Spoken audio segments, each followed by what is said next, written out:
नमस्कार दोस्तों, मेरा नाम है विजय कुमार गिरी और मैं आप लोगों का एक बार फिर से स्वागत करता हूं अपने यूट्यूब चैनल जिसका नाम है सुबह क्लासेस फॉर एग्रीकल्चर। दोस्तों, आज हम लोग पढ़ने वाले हैं एग्रोनॉमी का लेक्चर नंबर 8वां। इसमें क्या पढ़ने वाले हैं? वाटर शेड मैनेजमेंट के बारे में, जिसको हम बोलते हैं जल संदर्भ प्रबंधन।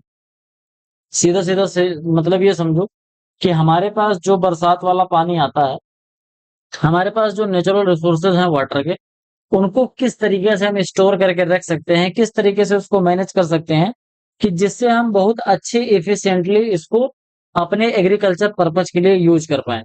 इन सभी चीजों के बारे में डिटेल में इस वीडियो में हम लोग डिस्कशन करने वाले हैं। मैं पढ़ाना शुरू करूं उससे पहले मैं आप लोगों को बता दूं कि मैंने आप लोगों के लिए एक बहुत ही अच्छा कोर्स बना रखा है। उस कोर्स का नाम है अल्टीमेट एग्रीकल्चर कोर्स। इस कोर्स में आपको दिए गए ये जितने भी सब्जेक्ट यहाँ पर लिखे गए हैं, ये सभी सब्जेक्ट बिल्कुल बेसिक से लेके एडवांस लेवल तक अच्छे तरीके से आपको पढ़ाए जाएंगे। और जो भी लेक्चर आपको पढ़ाया जाएगा उस लेक्चर का आपको पीडीएफ नोट्स बाईलिंगुअल मिलेगा, हिंदी और अंग्रेजी दोनों भाषाओं में। इसको पढ़ लेने के बाद कोई भी वनडे एग्जाम हो, चाहे वो किसी स्टेट गवर्नमेंट का वनडे एग्जाम हो या फिर कोई सेंट्रल गवर्नमेंट का वनडे एग्जाम हो, अगर उसमें बीएससी एग्रीकल्चर मांगा जा रहा है या फिर उसमें एग्रीकल्चर से रिलेटेड क्वेश्चन आ रहे हैं, तो आपके लिए ये जो कोर्स होने वाला है बिल्कुल अल्टीमेट कोर्स होने वाला है। मेरी गारंटी है कि आपको इसको खरीद के पढ़ लेने के पश्चात कहीं से भी कुछ भी अलग से खरीदने की जरूरत नहीं पड़ेगी। यहाँ पर जो मैं पढ़ाऊंगा बिल्कुल मोर देन सफिशियंट होगा। कोई भी एग्जाम जो कि आप एग्रीकल्चर सेक्टर में क्वालिफाई करना चाहते हो तो उसके लिए आप इसको खरीद सकते हो। इसको खरीदने के लिए मात्र आप 1,000 रुपए का पेमेंट कर सकते हैं इस क्यूआर कोड को स्कैन करके। इसको स्कैन करके मात्र 1,000 रुपए का पेमेंट करिए, कोर्स आपके हाथ में होगा। पूरा 1 साल का ये कोर्स होने वाला है। बहुत ही अच्छे तरीके से मैं इसमें आप लोगों को पढ़ा रहा हूँ। एग्रोनॉमी के मैंने 30-35 लेक्चर पढ़ा दिए हैं, हार्टिकल्चर के 10-12 लेक्चर मैंने पढ़ा दिए हैं और पैथोलॉजी के भी मैंने लगभग 20-22 लेक्चर पढ़ा दिए हैं। तो इस तरीके से अगर आप पढ़ना चाहते हैं तो इससे इस कोर्स को परचेज करके पढ़ सकते हैं। कोर्स से रिलेटेड अगर आपको अधिक जानकारी चाहिए तो मेरा व्हाट्सएप नंबर है 9792771793।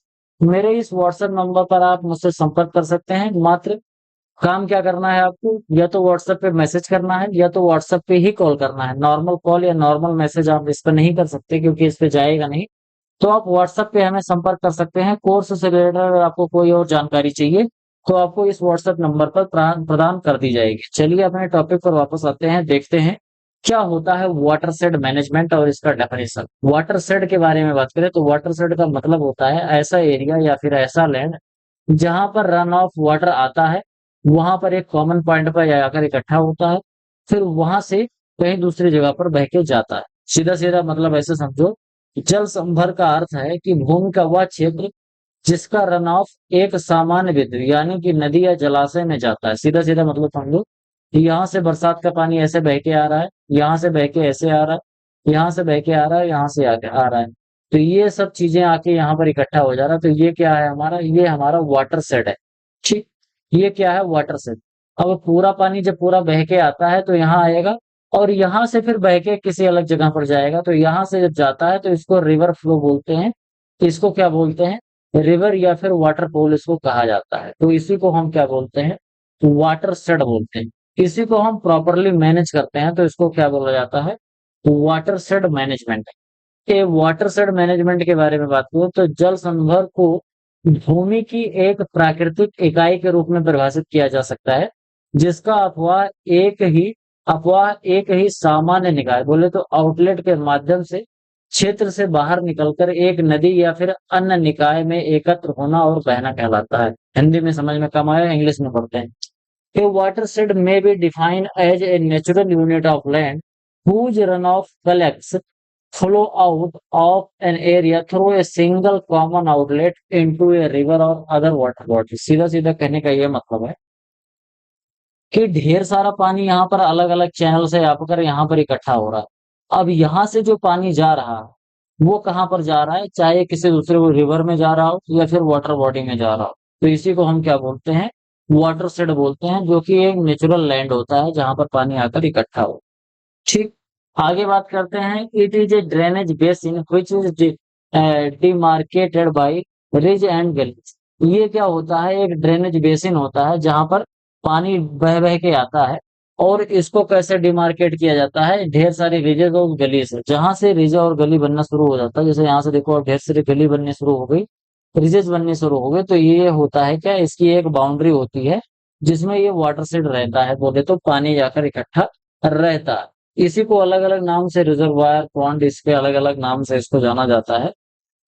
The term water side drainage area और फिर catchment area are generally use interchangeably to means the same thing. बोले तो वाटर साइड चाहे बोल दो, चाहे ड्रेनेज एरिया बोल दो, चाहे कैचमेंट एरिया बोल दो, यानी कि पानी जहां पर आके इकट्ठा हो रहा है, बरसात का पानी जहां पर आकर इकट्ठा हो रहा है, उसी चीज को हम क्या बोलते हैं, उसी चीज को हम लोग बोलते हैं वाटर शेड मैनेजमेंट को। ठीक, इसको प्रॉपरली मैनेज करना ही हमारा काम होता है। ऑर्डिनली द कैचमेंट एरिया, बोले तो water collecting area is larger but the water shade is comparative small. Normally जो होता है, जो हमारा कैचमेंट एरिया होता है, ये थोड़ा सा बड़ा होता है, लेकिन जो वाटर शेड होता है ये थोड़ा सा छोटा एरिया होता है। बस केवल एरिया का फर्क पड़ता है कि इसको कैचमेंट कहा जाए या फिर वाटर शेड बोला जाए। वैसे नॉर्मल कंडीशन में इसको तीनों शब्द, चाहे वो हमारा कैचमेंट एरिया हो, चाहे वाटर शेड वाला एरिया हो, और चाहे चाहे चाहे इसके साथ साथ ड्रेनेज एरिया हो, तीनों को इंटरचेंजेबली हम यूज करते रहते हैं। फिलहाल जो हमारा कैचमेंट एरिया है ये बहुत बड़ा होता है और वाटर शेड एरिया इसके कंपेरेटिवली छोटा होता है। A watershed area is a unit of both angle land, a land unit और ए वाटर वाली unit, but there are separate unit for both land and water in the catchment area. Watershed में जो हमारा land unit और water body की unit होती है, दोनों ही सेपरेट यूनिट होती है, अलग अलग होती है। जबकि बट देयर आर से, इसमें क्या होती है, water shade area is a unit from both angle. दोनों एंगल्स में, वाटर शेड में दोनों एंगल्स में, चाहे वो लैंड यूनिट हो और चाहे वाटर बॉडी हो, दोनों का जो एंगल होगा वो बिल्कुल सेम होता है, सेम यूनिट होती है। जबकि अगर हम बात करें कैचमेंट एरिया में, तो इसमें दोनों अलग अलग होते हैं, इनके दोनों के यूनिट अलग अलग होते हैं, मतलब एरिया का भी यूनिट अलग होगा और वाटर का भी यूनिट अलग होता है। Therefore a catchment area comprises all the areas from which water flow into out into a common reservoir and a waterfall। तो इसी को बोलते हैं हम लोग वाटर शेड मैनेजमेंट। आगे है हमारा वाटर शेड मैनेजमेंट की हायरार्की के बारे में बात करें तो the different river tributaries having different water catchment area flow out into a common river larger river. कह रहा है कि डिफरेंट डिफरेंट जो नदीज होती हैं, इनके जो अलग अलग ट्रिब्यूटरीज होती हैं, बोले तो इनके जो अलग अलग सहायक नदियां होती हैं, इन सबका एक अलग अलग कैचमेंट एरिया होता है जहां पर पानी इकट्ठा होता है, फिर वहां से बह के आता है और ये आके फिर बाद में एक लंबी लार्जर रिवर में आके मिल जाती है। लार्जेस्ट, अगर हम ड्रेनेज एरिया की बात करते हैं, तो वो हमारा जो लार्जेस्ट ड्रेनेज एरिया होता है वो रिवर बेसिन होता है। और वाटर कैचमेंट एरिया जो ट्रिब्यूटरीज का होता है उसको हम सब कैचमेंट एरियाज बोलते हैं। The different catchment areas may be identified into in it for its a certain part, the catchment area of a certain part is called watershed area। इसी के बारे में यहाँ पर बात हो रही है। आगे बात करते हैं, there are may be variation in the watershed areas, when these variation are more in number it means the area in hilly undulated और rolling land। कहने का मतलब ये है कि वाटरशेड एरिया जो हमारे मैदानी क्षेत्र होते हैं, वहां पर नंबर में ये थोड़े से कम होते हैं। मैदानी एरिया में जो हमारा वाटरशेड बनता है वो बड़ा बड़ा बनता है और संख्या में कम बनता है। लेकिन जहां पर जमीन उबड़ खाबड़ है, जहां पर पहाड़ी क्षेत्र है, वहां पर ढेर सारे छोटे छोटे कैचमेंट एरियाज बनते हैं, मतलब छोटे छोटे ऐसे एरियाज बनते हैं जहां पर बरसात का पानी आता है या बर्फ पिघल के पानी आता है और एक जगह इकट्ठा होता है, फिर वहां से फिर आगे जाके किसी दूसरी नदी में मिलता है। तो सब कैचमेंट एरिया इस तरीके से बनता रहता है।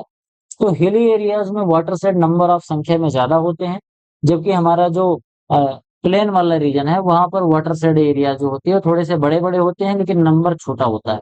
यहाँ पर छोटे छोटे ढेर सारे होते हैं लेकिन प्लेन में बड़े बड़े कम होते हैं।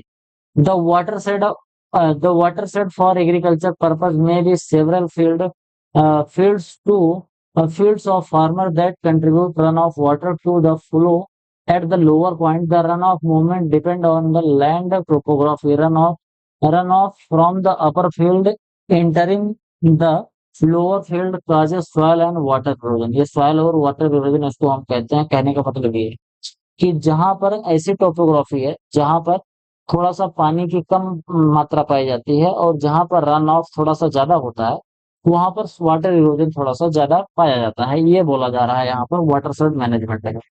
अब सॉइल कंजर्वेशन और वाटरशेड प्रोग्राम के बारे में बात करें तो soil conservation means it an isolated manner और not sufficient to check erosion. ध्यान से समझना, कह रहा है कि जो सॉइल का कंजर्वेशन है यानी कि मृदा का जो संरक्षण है उसको रोकने के लिए केवल अगर हम चेक इरोजन कर दें यानी कि इरोजन को केवल रोक लें तो इससे सॉइल कंजर्वेशन नहीं हो पाएगा। कंजर्वेशन सॉइल कंजर्वेशन करने के लिए एक होलिस्टिक अप्रोच हमको लगानी पड़ेगी जिसमें वाटरशेड मैनेजमेंट भी इंक्लूड होता है। तभी हम प्रॉपर तरीके से अपने सॉइल को कंजर्व करके रख सकते हैं। It is necessary that soil conservation means could be adopted on a watershed basis instead of a personal individual। एक पर्सनल इंडिविजुअल फील्ड में सॉइल कंजर्वेशन को करने की अपेक्षा अगर हम पूरे एक वाटरशेड बेसिस पर एक लंबे एरिया के सॉइल को कंजर्व करने का एक इकोसिस्टम बना पाए वाटरशेड मैनेजमेंट के द्वारा, तो ही हम एक अच्छे मायने में प्रॉपर इरिगेशन का फैसिलिटी डेवलप कर सकते हैं, प्रॉपर ड्रेनेज फैसिलिटी डेवलप कर सकते हैं, और प्रॉपर सॉइल मॉइस्चर कंजर्वेशन का कॉन्सेप्ट डेवलप कर सकते हैं, और साथ में सॉइल इरोजन को रोक के सॉइल कंजर्वेशन का कॉन्सेप्ट भी हम लोग डेवलप कर सकते हैं। ड्राई लैंड जो एरियाज होता है वहां पर सॉइल और वाटर इरोजन ज्यादा होता है।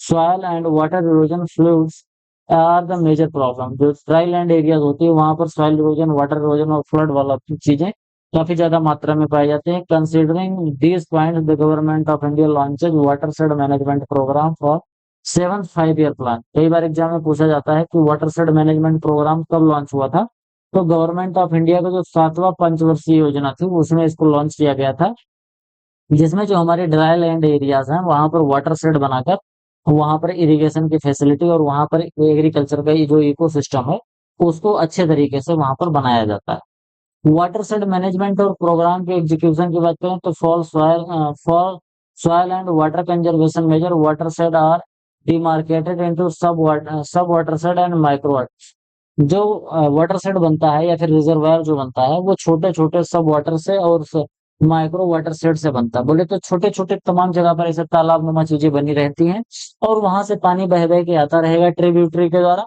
और जब वो आके एक मेन नदी में मिलता है तो वहां पर एक बढ़िया सा वाटर शेड या फिर क्या बनता है, कैचमेंट एरिया बनता है। Micro watershed are the basis of planning and execution. पहली बार जब इसको बनाया गया था तो 4000 वाटर शेड बनाने का प्लान बनाया गया था कि 4000 हम लोग बनाएंगे, जिसमें एग्रीकल्चर डिपार्टमेंट ने फिर फंड को प्रोवाइड किया, जिसकी वजह से फिर 47 वाटरशेड मैनेजमेंट प्रोग्राम ICAR को भी दिया गया था। 1983 में वर्ल्ड बैंक ने इस पर असिस्टेंस दी थी, और 4 वाटरशेड इस तरीके से बनाए गए थे। तो तमाम जगह पर वाटरशेड इस तरीके से बनाया जा रहा है। वाटरशेड का सीधा सीधा मतलब ऐसे समझो कि एक ऐसा एरिया जो थोड़ा सा जमीन जहां पर खाली हो, जो थोड़ी सी लो लैंड लाइन जमीन हो, जहां पर बरसात का पानी या फिर जो ग्लेशियर का पानी है वो बह के आता हो, इकट्ठा होता हो, और वहां पर रुकने के बाद थोड़ा सा फिर वहां से एक नदी या फिर कोई नहर के माध्यम से दूसरी जगह पर जाता हो।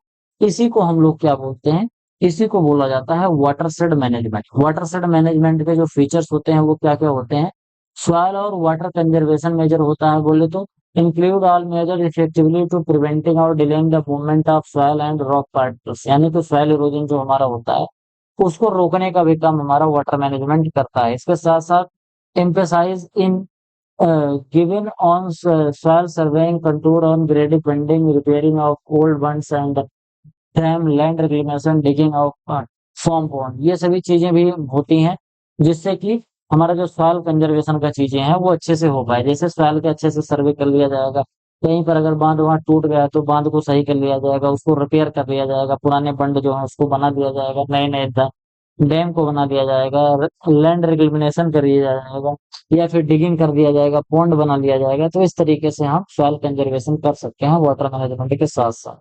साइंटिफिक ड्राई फार्मिंग कर सकते हैं। Agriculture activities like contour ploughing, pre monsoon ploughing, deep ploughing, mulching, development of new varieties according to agro climatic zones, weed control, integrated nutrient management and integrated pest management, improve production.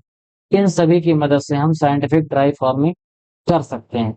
अगला है forestry and development of pasture. Forestry और development कर सकते हैं posture का बोले तो पशुपालन से संबंधित जो हमें हमारी जो रॉ मटेरियल की जरूरत है उसको भी वाटर प्रॉपर अगर हम वाटर से मैनेजमेंट करेंगे तो ये चीजें हम अपने फसलों को अपने जानवरों को दे सकते हैं। Animal husbandry and development of dairy, ये भी चीजें हो सकती हैं। और इसके साथ साथ अगर हम आगे बात करें तो इसका जो वाटरशेड का जो एम होता है प्रोटेक्ट करना, कंजर्व करना और इम्प्रूव करना हमारे पास जो लैंड रिसोर्सेज है, जिससे हम अच्छे तरीके से उसको इफिशिएंटली यूटिलाइज कर पाए सस्टेनेबल प्रोडक्शन के लिए, प्रोटेक्ट कर पाए और एनहांस कर पाए हमारे पास जो वाटर रिसोर्सेज हैं, जिससे हम फ्लड को मॉडरेट कर पाए। बोले तो बाढ़ आने आने वाली संभावना हो तो बाढ़ को थोड़ा सा कम कर पाए, या फिर अगर सूखा पड़ रहा है तो उससे उस समय पर हम पानी दे पाए। बोले तो डैम वैम बना के ज्यादा से ज्यादा डैम बना के कर सकते हैं।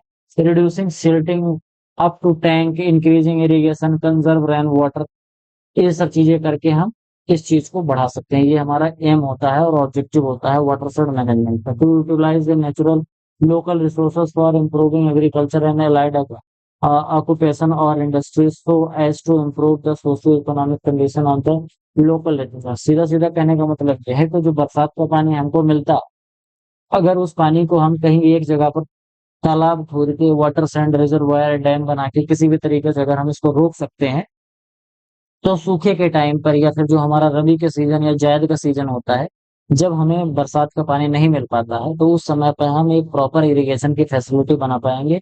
बरसात के समय पे जो बाढ़ आ जाती है ज्यादा बरसात होने की वजह से, तो उसको भी हम थोड़ा सा कंट्रोल कर सकते हैं कि जैसे जब ज्यादा बरसात होगी, एकाएक ज्यादा बरसात होने लगती है, तो पानी को हम पहले डैम में इकट्ठा कर लेंगे, फिर थोड़ा थोड़ा करके पानी छोड़ेंगे, जिससे कि एकाएक बाढ़ नहीं आएगी। क्योंकि बरसात का पानी अगर एकाएक छोड़ दिया जाए तो बरसात बाढ़ आ जाती है। लेकिन हम अगर वाटर शेड मैनेजमेंट कर पाएंगे, प्रॉपर कैचमेंट एरिया बना पाएंगे, तो इससे हमारा जो पानी है वो बर्बाद नहीं होगा और एग्रीकल्चर में हम इसको यूज कर पाएंगे। इसके साथ साथ इंटीग्रेटेड वाटर शेड मैनेजमेंट के अप्रोच के बारे में बात करें तो इसमें वाटर हार्वेस्टिंग आता है। जो बरसात हो रहा है उसका पानी को किस तरीके से अच्छे से हम हार्वेस्ट कर पाएं। इसके साथ साथ location specific technology for crop production, हमारे यहाँ पर किस तरीके का पानी है जिस एरिया में हम खेती करना चाहते हैं। जैसे पानी की मात्रा अगर बहुत ज्यादा हमारे पास उपलब्ध है तो हम धान की खेती कर सकते हैं। पानी हमारे पास बहुत कम मात्रा में है तो हम ज्वार की खेती कर सकते हैं। ये सब चीजों के बारे में यहाँ पर बात हो रही है। Adoption of intercropping and crop substitution according to soil suitability, हमारे जो सॉइल को जो सुटेबल करेगा उसके हिसाब से हम इंटरक्रॉपिंग करेंगे और सब्स्टिट्यूट क्रॉप के अलग अलग सब्स्टिट्यूट हम लगाएंगे। जैसे मान लो अगर धान नहीं लगा पा रहे हैं तो धान की जगह पे अरहर लगा दो, या अरहर नहीं लगा पा रहे हो अरहर की जगह पे धान लगा दो। इनके साथ साथ आप उड़द लगा दो। कोई भी चीज इस तरीके से इंटरचेंज करके अपने फसलों को लगा सकते हो, जिससे कि अगर हमको एक फसल नहीं मिल रही है तो कम से कम दूसरी फसल तो मिल जाए। डिफॉरेस्टेशन हमारा हो सकता है, practice of dry land horticulture हो सकता है, more efficient and exploitation and usages of ground water और इरिगेशन के लिए अच्छे से हम यूज कर सकते हैं। Development of dairy and pasture management अच्छे से कर सकते हैं। Staff feed goat and sheep farming भी अच्छा आसानी से कर सकते हैं। और इसके साथ साथ आगे चलकर हम बात करें तो इसमें रेशम कीट का पालन कर सकते हैं, कृषि बागवानी उपज प्रसंस्करण कर सकते हैं और पेड़ों की समृद्धि और उद्योग विस्तार के लिए प्रशिक्षण कार्यक्रम हम लोग कर सकते हैं। तो यहाँ पर सीधे सीधे कहने का सीधा सीधा मतलब ये था, वाटर शेड का मैनेजमेंट कहने का मतलब ये था कि जो भी नेचुरली हमें पानी मिलता है, चाहे बरसात से मिलता हो, चाहे नदियों से मिलता हो, तालाब से मिलता हो, उसको हम किस तरीके से प्रॉपरली मैनेज कर पाए। चाहे उसको तालाब में लाके इकट्ठा कर लें, नदी में लाके इकट्ठा कर लें, डैम बना के, रिजर्वायर बना के, किसी भी तरीके से कैचमेंट एरिया बना के उस पानी को स्टोर कर लें, जिससे फिर बाद में हम यूज कर पाए। अब अगर आप जब सोचोगे इस चीज को, तो आप एग्रीकल्चर से क्योंकि संबंधित हो, तो आप सोचते जाओगे तो आपको बहुत ढेर सारे इसके फायदे देखने को मिलेंगे कि वाटर इरोजन कम हो जाएगा, सॉइल फर्टिलिटी बढ़ जाएगी, सोशियो इकोनॉमिक कंडीशन जो हमारे किसान है उनकी सुधर जाएगी। हम अच्छे तरीके से वाटर का यूटिलाइजेशन जो है उसको कर पाएंगे, हमारी जो वाटर यूटिलाइजेशन एफिशिएंसी है वो बढ़ पाएगी, हमारे पास जो ग्राउंड वाटर की कमी है वो बढ़ पाएगा। इसके साथ साथ प्रॉपर हम एक इरिगेशन का मेथड डेवलप कर पाएंगे। हम ज्यादा से ज्यादा अपना क्रॉप का प्रोडक्शन कर पाएंगे, क्योंकि अभी मैंने कल आप लोगों को ड्राई लैंड एग्रीकल्चर बताया था, तो उसमें ड्राई लैंड एग्रीकल्चर भी हम कर सकते हैं अगर हम प्रॉपर वाटर शेड मैनेजमेंट करें। क्योंकि हमारे पास जो पानी मिलता है वो मोर देन एनफ होता है हमारे एग्रीकल्चर के लिए। लेकिन दिक्कत ये होती है कि जितना भी हमें नेचुरल पानी मिलता है साल भर में, उसका ज्यादातर भाग जो हमारा होता है वो बह जाता है और बह के चला जाता है समुद्र में। तो उसको हमको रोकना बहुत ज्यादा जरूरी है। अगर हम उस पानी को रोक ले जाते हैं जगह जगह पर तालाब खोद के, रिजर्वायर बना के, टैंक बना के, तो इससे जो हमारा बरसात का पानी है उसको फिर आगे चलकर हम अलग अलग चीजों में यूज कर सकते हैं, जिससे हमारा जो सोशो इकोनॉमिक जो कंडीशन है वो सभी चीजें सुधर जाएंगे। तो इसी को हम बोलते हैं इंटीग्रेटेड वाटरशेड मैनेजमेंट। तो आज के लेक्चर में क्यों देते हैं, बहुत छोटा सा लेक्चर था, बहुत ज्यादा कुछ इंपॉर्टेंट चीजें इसमें नहीं थी, लेकिन सोचने वाली चीजें थी। सोचोगे तो आपको ध्यान से समझ में आता जाएगा। आई होप आपको वीडियो पसंद आया होगा। वीडियो पसंद आया हो तो वीडियो को लाइक करिए। आपके जो भी सुझाव हैं कमेंट बॉक्स में जरूर लिखिए। चैनल को सब्सक्राइब नहीं किया हो तो चैनल को सब्सक्राइब करिए। अपने दोस्तों के साथ ज्यादा से ज्यादा इस चैनल को शेयर कीजिए। यहाँ पर आपको एक वीडियो दिख रही होगी, इस वीडियो को देख के आप मेरा अल्टीमेट एग्रीकल्चर का जो कोर्स है इसको खरीद सकते हो। इस वीडियो में आपको सब कुछ बताया गया है कि कोर्स में आपको क्या क्या मिलेगा, कैसे परचेज करना है, किस तरीके से यहाँ पर पढ़ाया जाएगा, नोटबुक कैसे मिलेगी, सब चीजें आपको यहाँ पर देखने को मिल जाएगा। इसके साथ साथ यहाँ पर भी आपको एक प्लेलिस्ट दिख रही होगी, इस प्लेलिस्ट को भी आप फॉलो करके अपने नॉलेज को बढ़ा सकते हैं। तो आज के वीडियो में केवल इतना ही, मिलते हैं किसी दूसरी वीडियो में, तब तक के लिए इजाजत दीजिए। धन्यवाद।